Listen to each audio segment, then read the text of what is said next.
The halls of Rosewood Primary School, tucked away in a quiet northern village, were alive with the sounds of a typical Tuesday morning. The squeak of shoes on polished floors, the soft hum of chatter, the clatter of lockers opening and closing. The ordinary rhythm of another school day. But behind one classroom door, something extraordinary was about to happen. Third-grade teacher Mrs. Elaine Moore was at her desk, red pen in hand, grading spelling tests when her phone rang. It was 8:10 a.m. The children would arrive soon, and she was already preparing the lesson for the day, a reading exercise followed by creative writing. She answered the call, expecting a reminder from the office. Instead, the familiar voice of Headmaster Hughes greeted her, but there was something different in his tone. "Elaine," he said, sounding almost excited, "I need you to keep your class in the room after morning announcements. We have a very special visitor coming by. I want it to be a complete surprise." Mrs. Moore smiled, a little puzzled. She'd been teaching at Rosewood for nearly 30 years. She'd seen plenty of visitors, local heroes, authors, firemen, even the mayor once. But something in the headmaster's voice told her this was different. What she didn't know was that for the last 3 months, one of her former students had been planning this moment, carefully, quietly, and with a deep sense of gratitude. Someone who had once sat in those very desks, staring out the classroom window, dreaming of a life that seemed far beyond reach. Someone who had carried the lessons learned in that room all the way into adulthood. That former student was Jamie Dornan. It had started with a simple phone call. One afternoon, Jamie's assistant reached out to Rosewood Primary, asking if the school still had records from the early 1990s. When the headmaster realized who was calling, he almost dropped the phone. Moments later, Jamie himself came on the line. "Mr. Hughes," Jamie said softly, "I'd love to come by the school, to see Mrs. Moore. She was my teacher when I was 8 years old. I've thought about her often over the years. She made me believe that stories mattered, that people's feelings mattered. I don't think I ever thanked her properly." The headmaster promised to keep it quiet. Together, they planned the visit in secret, knowing how much it would mean to the teacher who had once inspired a shy boy to dream beyond the walls of his classroom. Back in the present, as the clock struck 9:30, Mrs. Moore's third graders were busy working on their reading assignments. The smell of crayons and glue filled the air. The children whispered among themselves, giggling about lunch plans and playground games. Then there was a gentle knock on the door. Mrs. Moore looked up, expecting to see a colleague or perhaps the headmaster himself. But when she opened the door, she froze.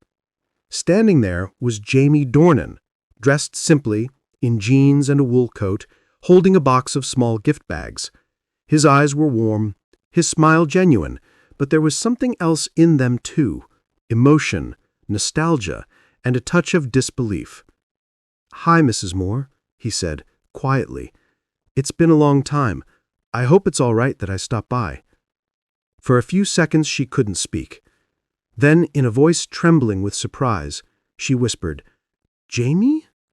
And just like that, decades of memories flooded back. The quiet boy who sat by the window, always scribbling stories on scraps of paper, who hesitated to speak up, but always listened with his whole heart. The boy who once wrote that he wanted to make stories that made people feel less alone. Tears welled in her eyes.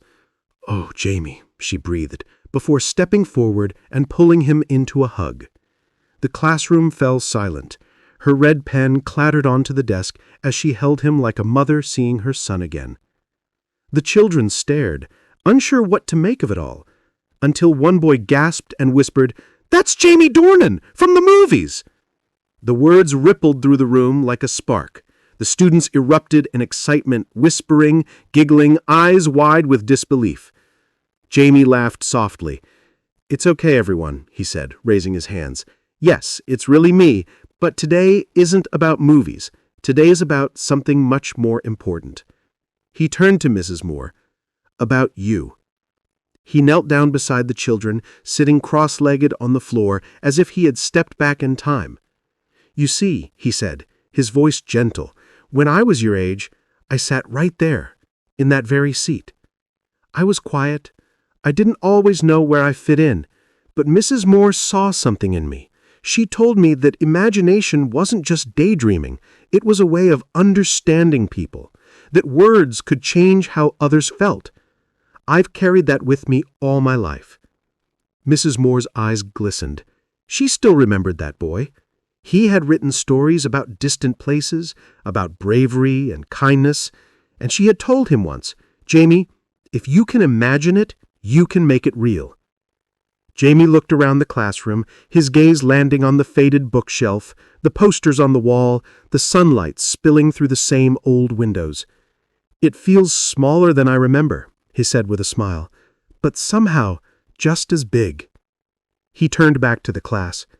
"You know," he said, "I've been in front of cameras, in big studios, on red carpets, but this room is where it all started." A young girl raised her hand shyly. "Mr. Jamie, were you scared when you were little, before you became famous?" Jamie smiled softly. "Yes," he said. "I was scared all the time. Scared that I wasn't good enough. Scared that my dreams were too big. But Mrs. Moore taught me something I'll never forget. Being scared doesn't mean you can't do it. It means you care. And if you care, that's where courage begins." He walked over to his old desk, still there after all these years, and ran his hand over its surface. Then he turned to Mrs. Moore. "Do you still have that old folder where we kept our writing assignments?" Her lips parted in surprise. Without a word, she walked to her cabinet, opened the bottom drawer, and pulled out a worn blue folder. Inside, nestled among yellowed pages and doodled essays, was a piece of paper that made Jamie's breath catch. On it, in childish handwriting, it read, "When I grow up, I want to tell stories that make people feel less alone." Mrs. Moore's voice broke. "You wrote this in 1991, she whispered. The classroom went silent. The children leaned forward, eyes wide. Jamie smiled through the lump in his throat. "I guess I did. And you told me that stories could change lives. You were right." For the next hour, Jamie stayed with the children, telling them about the power of kindness, perseverance, and imagination. He told them how even the smallest acts, listening, helping someone who feels invisible, can shape the world. The children asked questions about acting, fame, and travel, but what they got were lessons about humility and gratitude. When it was time to leave, Jamie opened the box he'd brought with him. Inside were 20 small leather journals, each embossed with the words, "Dream boldly." He handed one to each child, saying, "These aren't homework. They're for your dreams. Write them down, protect them, and never, ever believe they are too small." Then from the same box, he pulled out a framed gift wrapped in brown paper and handed it to Mrs. Moore. Her hands trembled as she unwrapped it. Inside was a photograph of the Rosewood classroom taken during Jamie's visit, with a brass plaque beneath it that read, "To the teacher who taught me to see beauty in every story, thank you for believing before I did." Mrs. Moore pressed her hand to her heart, tears spilling freely. "Jamie, you were always meant to do something special, not because of talent, but because of kindness." He hugged her again, the classroom erupting in applause. Some of the children cried, not fully understanding why, only that they were witnessing something deeply human and rare. Before he left, Jamie sat once more in his old seat, the one by the window, and smiled. The same sunlight that once touched the boy's face now warmed the man's. The same room that had sparked a dream had now welcomed that dream home. As he stood to leave, he looked at the students and said quietly, "One day, you'll all grow up and go out into the world. You'll chase your dreams, face your fears. But I hope when that day comes, you'll remember this: the people who believed in you before the world did." He turned to Mrs. Moore. "Thank you," he said simply. The door closed behind him, but the magic lingered.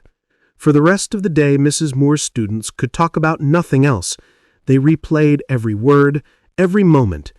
That visit became legend at Rosewood Primary. Within weeks, other former students began reaching out to their old teachers, writers, musicians, doctors, all inspired by Jamie's gesture. The school even launched a mentorship program called Roots of Dreams, connecting past alumni with current students. It became a tradition, a reminder that success meant nothing if it wasn't shared. When Headmaster Hughes spoke about it later, he said, "Jamie reminded us that greatness isn't about fame or fortune. It's about gratitude.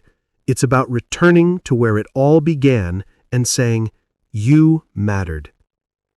Years later, if you walk into Mrs. Moore's classroom, you'll still see that framed photo on the wall. Around it are dozens of pictures, snapshots from Jamie's visit, notes from students, and a simple line written in chalk above the board.